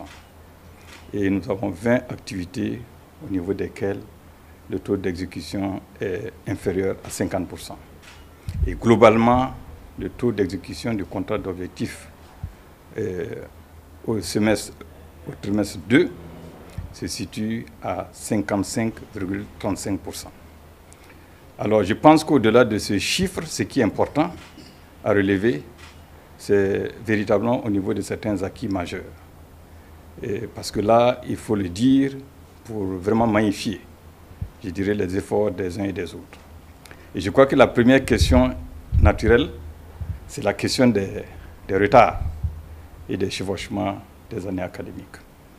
Il faut le dire, à la date du 30 juin 2025, des efforts considérables ont été consentis par l'ensemble des acteurs, que ce soit les étudiants, que ce soit les enseignants-chercheurs, que ce soit le personnel ATOS et toute l'administration, ce qui nous a permis véritablement de résorber une proportion importante de ce retard. Au 30 juin, en tout cas la normalisation se situait à 90%. Ce que je dois souligner derrière ce chiffre, ce qui est important à relever, c'est que beaucoup de promotions étaient en retard et beaucoup sont sortis. Mais en plus de cela, vous vous souviendrez que au 1er octobre 2024 du mois, nous avons procédé, en tout cas, à la prise en main des bacheliers de 2024. Donc ils ont véritablement commencé le 1er octobre. Et notre objectif, c'était de faire en sorte que si les promotions antérieures avaient connu des retards, qu'au moins au niveau de cette promotion, qu'elles puissent achever à temps. En tout cas, à l'évaluation du 30 juin, tout laissait présager. Parce qu'aujourd'hui, nous pouvons faire le point, mais le contrat d'objectif étudiant, donc au 30 juin. Donc, à cette date, tout laissait présager que tous les bacheliers de 2024, à l'exception de certains parcours de l'université Norbert Zongo, allaient complètement achever leur année académique. Quand je dis achever, c'est les 2 semestres, les évaluations et la session de rattrapage. Et franchement, c'est du jamais vu. En tout cas, dans cette dernière décennie, c'est la première fois que des bacheliers arrivent à exécuter les 2 semestres, les évaluations et la session de rattrapage. Donc vraiment pour moi, c'est le lieu de magnifier encore une fois de plus tous ces efforts de tous ces acteurs qui se sont donnés à cœur joie pour sauver cette jeunesse. Alors, à côté donc de cet important acquis, nous avons également entrepris un certain nombre de réformes, au nombre desquelles nous avons la carte universitaire et le choix des filières prioritaires. Les deux sont liés. Ça veut dire quoi? Désormais, nous allons mettre l'accent sur un certain nombre de filières au regard des ambitions du Burkina Faso pour l'instant. Ça ne veut pas dire que les autres filières ne sont pas importantes ou qu'elles sont à éteindre. Mais le gouvernement décide, au regard de ses priorités actuelles de développement, de mettre l'accent sur certaines filières de formation. C'est ce qui a été fait. De même, à côté de ces filières de formation, il y a la carte universitaire. Désormais, nous avons tout fait pour qu'au niveau des régions, que ce soit les universités, que ce soit les centres universitaires, que chacune de ces ISR soit spécialisée dans des filières bien précises. Donc, ça, c'est des avancées majeures qu'il convient de souligner. En plus de cela, nous nous sommes lancés également dans la révision, je dirais, des régimes des licences et des masters. Ces régimes ont été relus. Et nous y avons intégré les modules en rapport avec l'instruction civique et patriotique. Nous voulons donner la chance à tous ces étudiants de pouvoir suivre ces enseignements et pouvoir en ressortir, comme on dirait, la tête pleine et responsable. Donc tous les étudiants, en tout cas, auront la chance de suivre ces modules en civisme et en patriotisme. Donc à côté de cela, un acquis également important, c'est la question de l'élaboration de certains textes sur l'examen classant national, qui réorganise tout le système de formation au niveau de la médecine. Donc dorénavant, cet ensemble sera organisé au niveau national pour donner une architecture cohérente et compréhensible donc, à toutes ces formations qu'on déroule au niveau donc, de la médecine. Alors, ce qui est quand même aussi enfin important à souligner, c'est au niveau de la recherche. Alors, il faut souligner que nos chercheurs et nos anciens chercheurs, en tout cas, sont des hommes et des femmes compétentes. Parce que sur une cible de 1700 articles attendus en fin d'année, aujourd'hui, nous avons 1022 articles effectivement publiés. Bien sûr, avec donc tous les procédés de technologie et les fiches également qui s'en suivent. Donc, véritablement, je ressors de cette évaluation étant véritablement comblé. Et comme je l'ai dit, cela a été possible grâce à l'effort conjugué de tous les acteurs, mais aussi et surtout grâce à cette collégialité gouvernementale. Parce qu'au niveau de notre département, nous n'avons jamais vécu un problème tout seul. Nous avons toujours bénéficié de ce soutien et de cet accompagnement de l'ensemble des différents départements. Les défis à relever, naturellement, c'est d'arriver à une normalisation complète des années académiques. Et pour cela, en tout cas, nous nous donnons une échéance d'ici la fin de l'année académique 2025-2026 arriver à cette normalisation. Ça, c'est absolument, c'est impératif pour tout système universitaire qui se veut respectable et qui se veut donc de qualité. À côté de cela, il est clair que la question des orientations, vous savez que jusque-là, on avait tous ceux qui avaient donc, qui étaient bénéficiaires donc qui étaient titulaires donc des bacs pro, qu'on appelle les bacs pro, n'avaient pas la possibilité de continuer leur cursus au niveau universitaire. En tout cas, beaucoup d'entre eux n'avaient pas cette possibilité. Alors, en perspective immédiate, c'est de faire, et sur instruction des plus hautes autorités, c'est de faire en sorte que tous les bacs pro puissent poursuivre leur cursus universitaire s'ils le veulent dans les établissements d'enseignement supérieur public. Donc ça, c'est quelque chose qui sera implémenté dès cette rentrée académique. Alors, en plus de cela, une des questions essentielles qui bloque effectivement aussi cette question de normalisation, c'est la question des infrastructures. Donc pour nous, c'est de mettre l'effort, l'accent sur la sensibilisation pour certains cas, mais également, en tout cas, aller beaucoup plus en rigueur pour d'autres cas, pour tout ce qui concerne les chantiers. Beaucoup de chantiers sont en souffrance. Or, aujourd'hui, la question vraiment des infrastructures est une question primordiale. Heureusement que nous avons, en tout cas, au niveau de la plupart des ISR, je dirais, les chantiers IPEC qui avancent très bien et dont nous souhaitons, en tout cas, la mise en chantier ou l'opérationnalisation donc de ces infrastructures, en tout cas dans le court terme, au cours de l'année académique 2025-2026. Merci.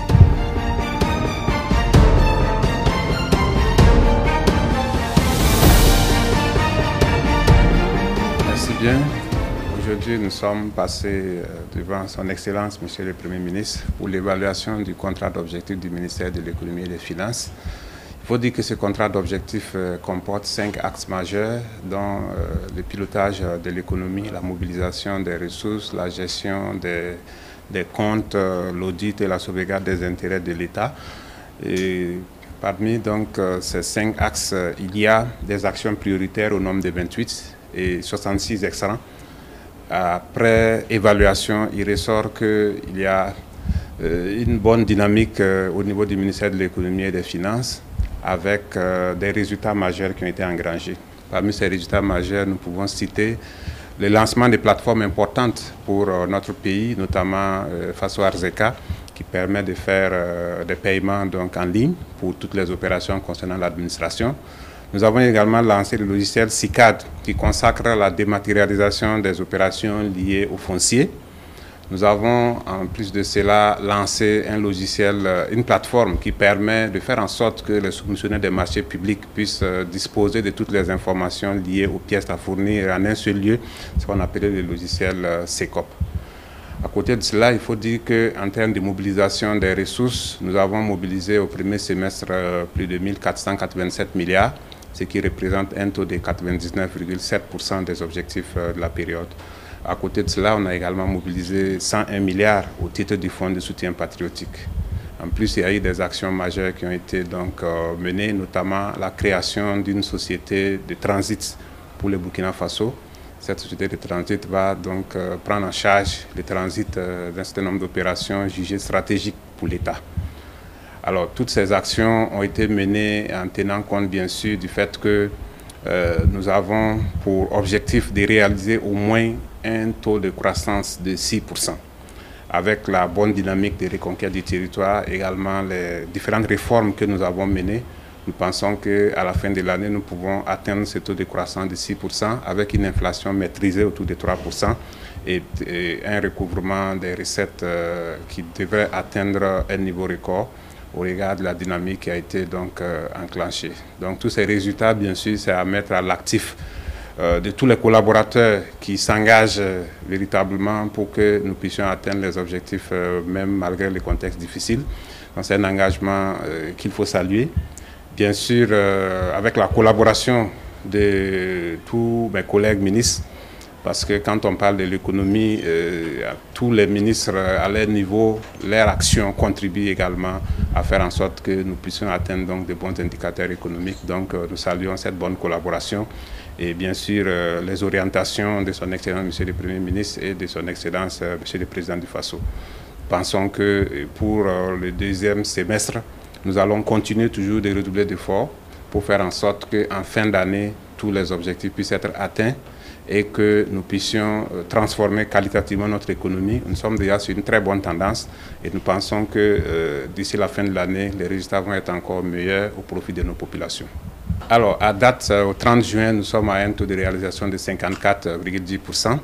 Et les perspectives, c'est de continuer à renforcer la mobilisation des ressources parce que c'est quand même l'élément essentiel pour que dans tous les départements ministériels, les actions puissent bien se passer. Et à côté de cela, nous allons continuer les réformes, notamment donc, tout ce qui est lié au foncier, également des réformes importantes en termes de digitalisation des procédures et des réformes qui vont permettre un meilleur pilotage de l'économie. Nous sommes en train de travailler sur l'étude nationale prospective Burkina Post 2025 qui devrait pouvoir être finalisée d'ici la fin de l'année. Et nous avons également la politique nationale de développement qu'on est en train d'élaborer.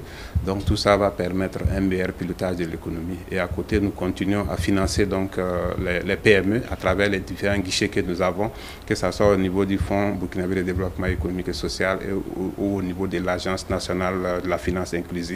À date, nous avons pu financer autour de 8 milliards, dont 5 milliards et demi mis à la disposition des prestataires de services financiers pour financer donc les PME. Donc nous pensons que, en tout cas en termes de perspectives, d'ici la fin de l'année, nous allons engranger des résultats importants au profit de nos populations.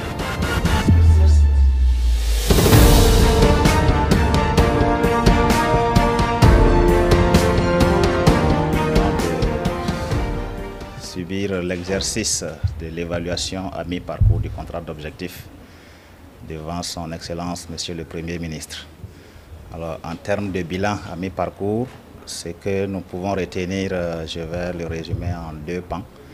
D'abord, en matière de jeunesse et d'employabilité des jeunes, alors nous pouvons dire que des avancées satisfaisantes ont été notées, à savoir la mise en position de stages d'insertion professionnelle de 10 000 jeunes qui a été lancée et est actuellement en cours avec un accompagnement, avec une allocation financière pour pouvoir assurer le déplacement des jeunes de leur lieu de résidence au lieu de stage, ce qui est une innovation tirant leçon des insuffisances de l'édition de 2024.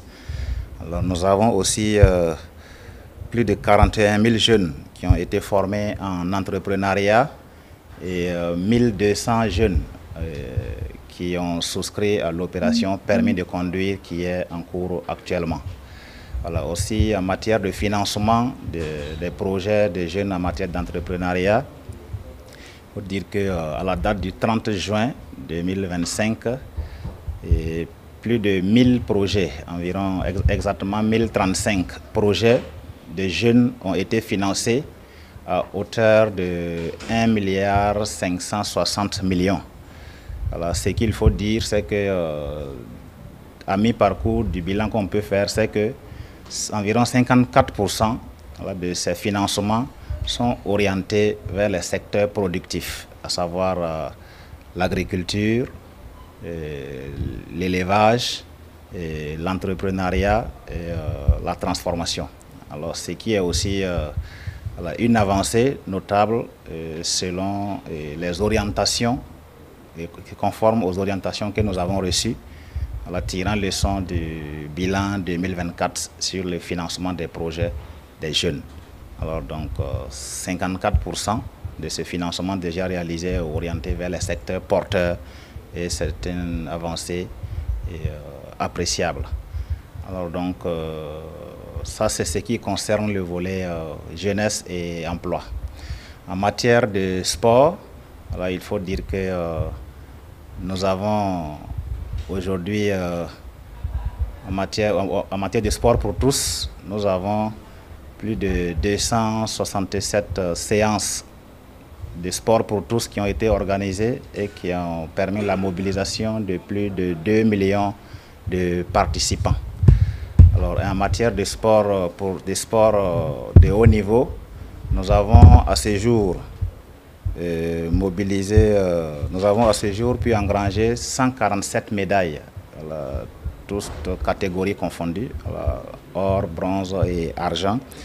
Voilà. Et nous avons aussi organisé 203 activités de loisirs qui ont connu la participation de plus de 267 000 participants. Voilà. Et en matière d'infrastructures sportives, nous pouvons enfin dire que le stade du 4 août est certifié aux normes internationales, comme cela a été clairement mentionné dans mon contrat d'objectif comme résultat à atteindre. Alors, en plus de cela, il y a le stade de 15 000 places à Bobo-Dioulasso qui est en construction et qui est très avancé. Nous sommes à un taux d'environ 45% à ce jour.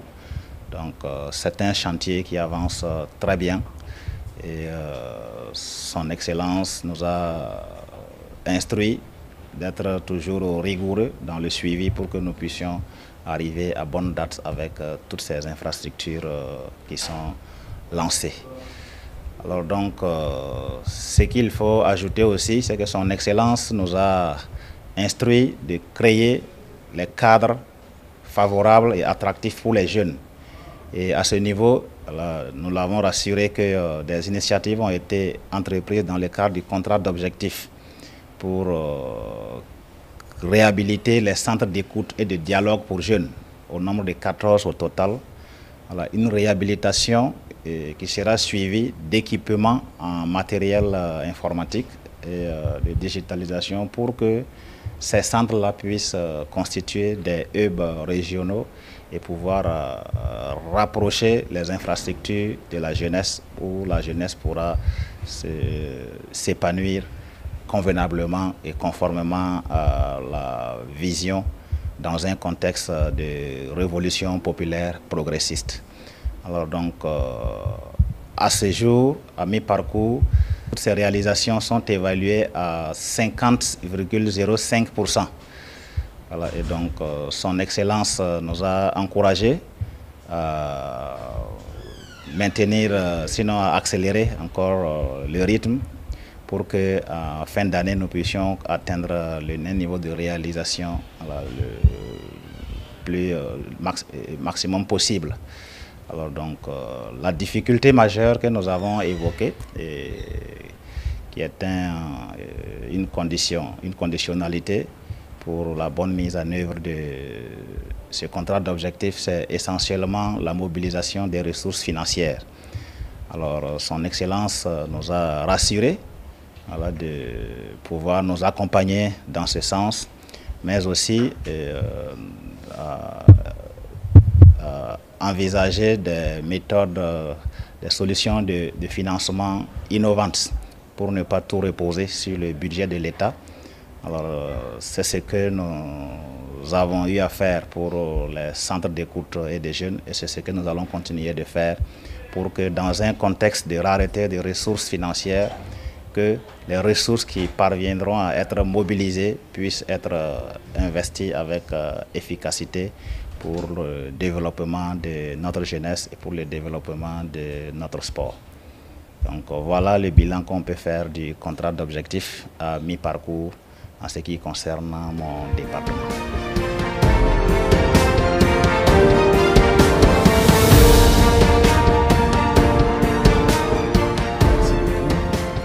Alors, quand on sort de cet exercice de redevabilité,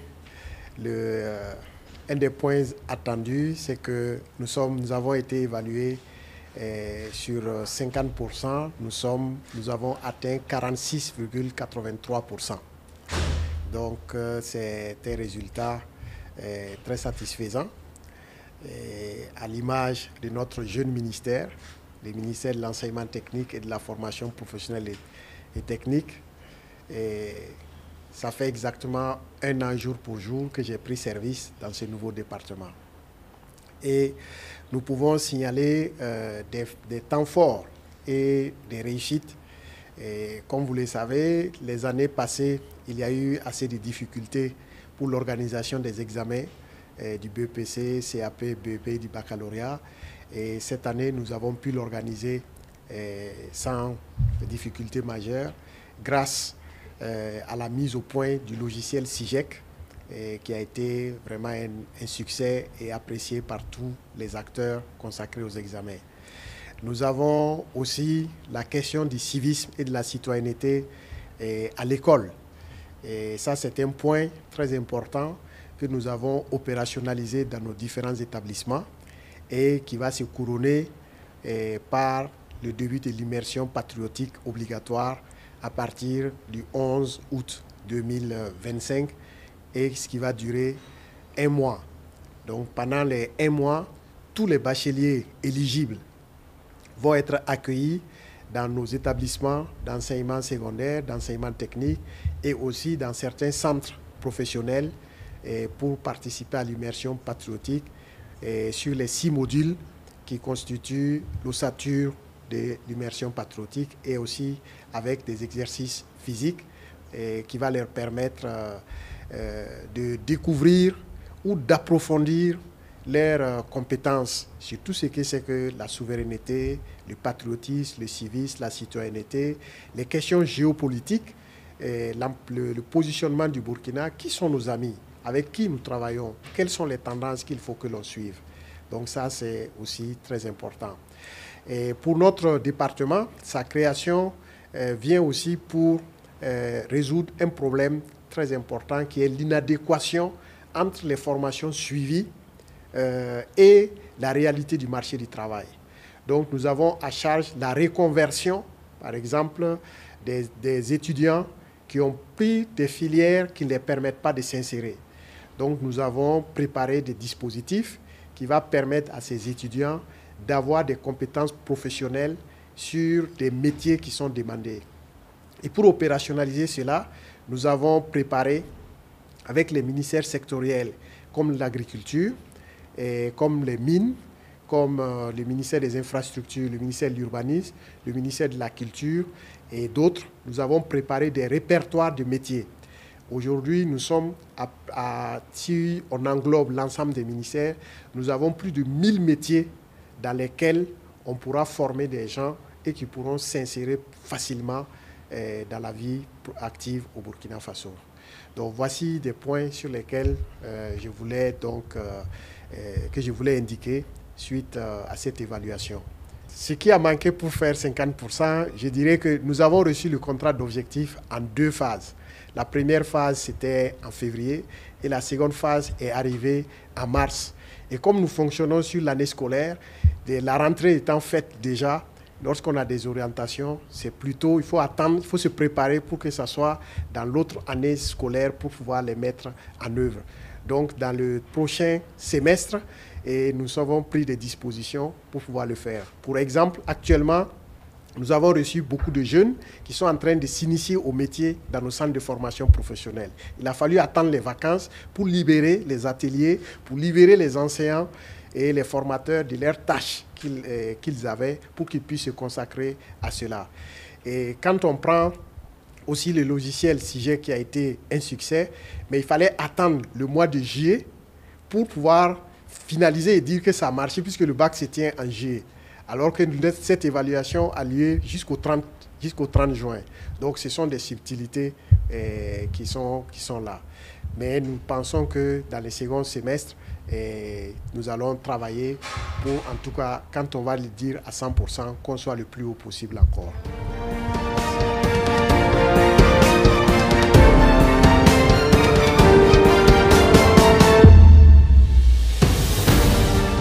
Okay, merci beaucoup. Bonjour aux hommes et femmes des médias.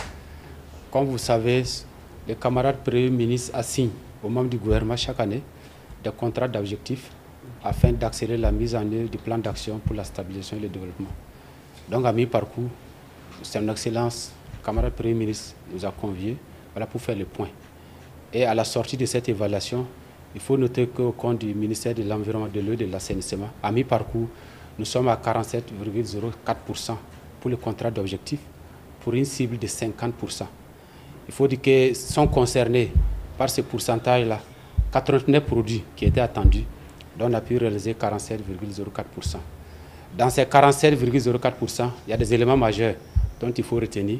Le premier, c'est la sortie et l'intégration de 1937 agents des eaux et forêts, voilà, qui contribuent de manière significative à la reconquête du territoire. Vous savez que pour les points stratégiques en matière d'eau, en matière de forêt, c'est ces agents-là qui sont mobilisés. Et cela a permis de conduire des patrouilles de plus de 89 458 hommes-jours, voilà, pour la sécurisation. Également, vous vous souviendrez de l'ère patriotique, voilà, qui a été présidée par le camarade Premier ministre, qui nous a permis en une heure de mettre en terre plus de 5 700 000 plans qui ont été mis en terre. Donc ça, c'est un bilan au 30 juin. Également, à cette date, on a pu mettre en place 38 bosquets. Vous savez que le camarade président a instruit pour que nous mettions en place 47 bosquets à plan médicinal. Donc en mi-parcours, nous sommes à 38. Et en matière d'eau, c'est plus de 340 000 personnes qui ont accès à l'eau potable avec la réalisation de 730 ouvrages. Ces ouvrages-là comprennent des pompes à motricité humaine, des mini-AEP, voilà, des AEPS également qui ont été réalisés, et l'assainissement qui est très important, parce qu'il faut vivre dans un cadre de vie sain, et l'assainissement, il y a près de 98 000 personnes qui ont accès à des latrines au niveau communautaire, au niveau individuel, ainsi qu'au niveau public. Vous savez qu'à ce niveau, dans plusieurs villes, on a réalisé des latrines publiques qui permettent aux populations de satisfaire à leurs besoins quand ils sont en mouvement. Et les retours que nous avons, et nous allons faire un suivi, c'est satisfaisant, et nous allons intensifier à ce niveau-là. Pour la question des déchets, vous savez qu'on est dans une phase où le chef de l'État dit celui qui aime son pays le garde propre. Donc on est en train d'éliminer des décharges. Déjà au 30 juin, nous sommes à 6 décharges éliminées, voilà, qui nous permet petit à petit d'avancer pour qu'on ait un système structurel, voilà, qui va permettre de donner de la valeur ajoutée à ces déchets-là. Également pour la question pluviométrique, vous voyez, pour le suivi hydrométrique, il faut mettre des stations. Il y a près de 34 qui ont été modernisées pour répondre aux standards, et il y a 11 nouvelles stations qui ont été mises en place, voilà, qui vont permettre d'anticiper sur la qualité et les données de l'information hydrométrique, voilà, pour nous permettre d'avancer. L'urbanisation va avec l'embellissement, et déjà il y a 3 hectares d'espace vert qui ont été aménagés, et également 20 km de plantation d'aliments. Ces réalisations au compte de mon département, en fait, il y a 2 temps. Le premier temps, c'est le premier semestre où il faut travailler à préparer le terrain. Voilà, pour le reboisement, identifier les sites. Est-ce que c'est favorable? Est-ce que c'est sécurisé? Qu'est-ce qu'on va faire comme implantation? Et à partir du 3e trimestre, commencer les réalisations. En matière d'approvisionnement en eau potable, il faut identifier les sites, faire les études techniques, les études environnementales, les études sociales, avant de passer à l'investissement. Avec tout ça là, un processus de passation des marchés. Donc ce premier semestre a permis de préparer le terrain, on va le dire ainsi, au niveau de notre département. Et à partir du second semestre, on travaille maintenant pour réaliser les différents investissements, pour qu'à la date finale, nous soyons au rendez-vous. D'ores et déjà, son Excellence, le camarade Premier ministre, a donné des orientations pour que nous puissions consolider les acquis du premier semestre et accélérer les produits qui sont en cours d'achèvement, pour qu'à la fin de l'année, nous ayons des produits à fort impact pour la population. Donc, au-delà des chiffres, nous allons travailler pour que partout où c'est possible, on puisse se mobiliser les populations pour l'accès à l'eau potable, à l'assainissement et à un cadre de vie décent. Le défi majeur, là, c'est le suivi des chantiers. Également, l'un des défis, c'est la finalisation de la mise en œuvre de la loi 045. Parce que vous savez que la loi 045 sur les emballages et sachets plastiques n'interdit pas le plastique, mais régule son utilisation. Donc, elle est rentrée en vigueur depuis le 9 juillet 2025. Maintenant, on continue le processus pour que les textes d'application qui seront adoptés puissent permettre d'achever la mise en œuvre de la loi et que les acteurs aient des accompagnements. L'autre défi, c'est de continuer à travailler pour la sécurisation des massifs forestiers. On vous a parlé des unités combattantes dont nous montons en puissance tant que la situation l'exige, voilà, pour que le corps des eaux et forêts puisse jouer toute sa partition auprès des autres forces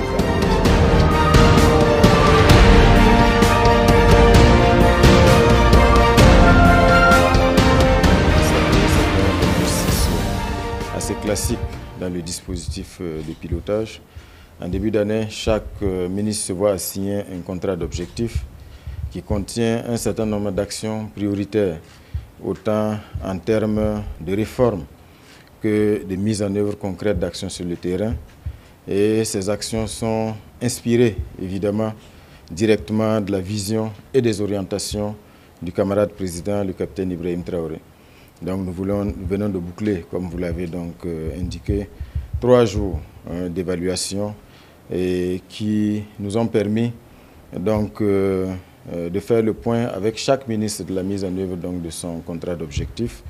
Et au terme de ces 3 jours, ce qu'on retient, c'est qu'en termes de chiffres, on a une moyenne qui dépasse la cible qui est de 50%. Nous sommes en moyenne à plus de 54%.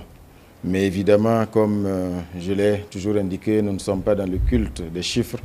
Nous sommes plutôt dans l'évaluation des impacts réels de différentes actions sur le quotidien des Burkinabés, des campagnes et des villes. Et à ce niveau, ce qu'il convient de dire, c'est qu'en dépit de cette moyenne générale de 54%, les ministres ont été invités à ne pas verser dans l'autosatisfaction, mais rester donc dans la quête permanente de la mise en œuvre diligente des différentes actions, des différentes réformes, améliorer la cadence et le rythme là où, évidemment, c'est possible, parce que les attentes légitimes des Burkinabés restent immenses dans tous les secteurs. Et donc, c'est ce message que nous avons passé aux différents ministres. Évidemment, il y a des motifs de satisfaction. Ce qu'il convient aussi de souligner, c'est que nous avons 3 ministres qui n'ont pas pu donc faire l'objet d'évaluation, du fait qu'ils sont actuellement en mission autorisée. Et dès leur retour, évidemment, ils vont donc également passer pour cet exercice d'évaluation. Donc c'est ce que nous pouvons dire, mais aussi évidemment rassurer vraiment l'ensemble des Burkinabés que le rythme de mise en œuvre des orientations et de la vision du chef de l'État à travers les différents contrats d'objectifs est assez intéressant. Et bien sûr que nous restons déterminés plus que jamais à faire en sorte que ce rythme-là puisse s'accélérer afin qu'on puisse constater une amélioration dans tous les secteurs au profit donc de tous les Burkinabés. Donc voilà le bilan d'ensemble que nous pouvons tirer. Évidemment, la mise en œuvre se poursuit. Nous restons attentifs aux côtés des différents ministres au quotidien dans la mise en œuvre et en fin d'année, nous aurons l'occasion d'évaluer donc le contrat d'objectif au terme de l'année. Et l'objectif étant de faire en sorte donc que les performances soient au-delà de nos attentes.